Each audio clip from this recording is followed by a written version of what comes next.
Hey everyone. So this first article that I focused on was called New Civil War Revisionism, in which the methodology of this article, it's laid out over certain topics, things such as race, Reconstruction, and the West.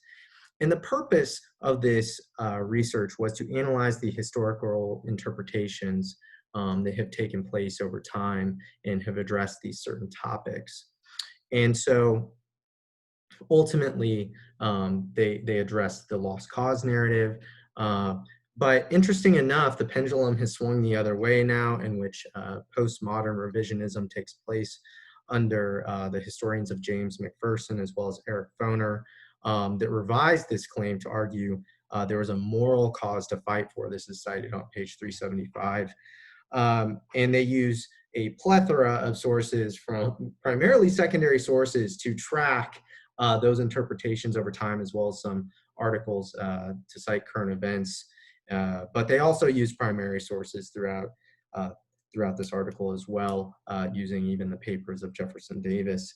But we need to be careful when addressing these revisionist narratives because we're still untangling the memory from the history of the American Civil War. And so, in one of these interpretations, Edward Ayers, a Civil War historian, called for a new Civil War revisionism to surmount the feel-good simplifications inherent in the national revisionism. So while we need to look at everybody's view and look at the voice of everyone that took part in this great national epic, we also need to be very careful of trying to make up events that just did not take place.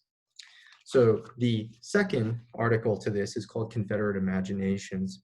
And here, this addresses the Confederate High Command and their disillusionment with a ceasefire or victory in 1864, as well as 1865.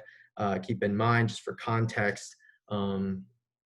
the at the beginning of 1861, many Union soldiers were fighting for the Union to stay together, not necessarily for the abolition of slavery.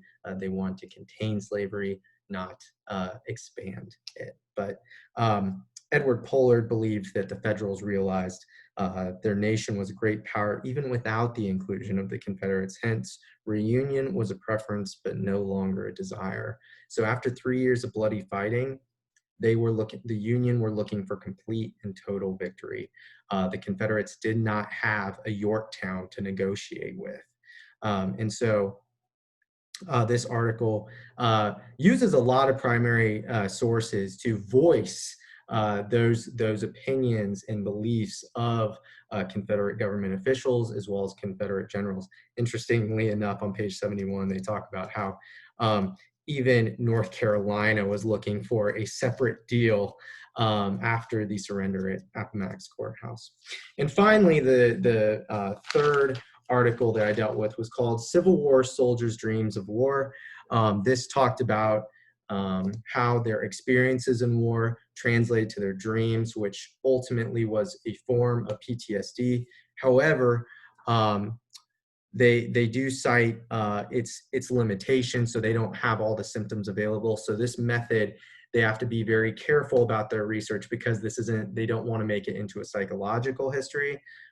They're just trying to show how war impacted the individual soldier.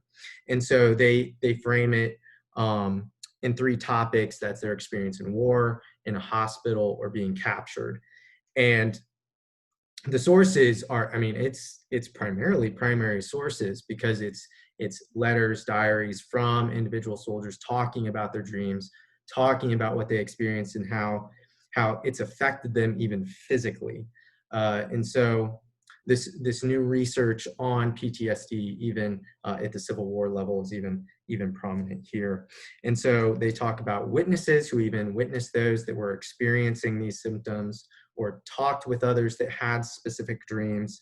But oftentimes those that experience war would have dreams of either dying in battle. Those who were wounded, taken to hospitals, they often cite their dreams as remembering those that suffered there. So thank you. And I look forward to listening to your conversations as well.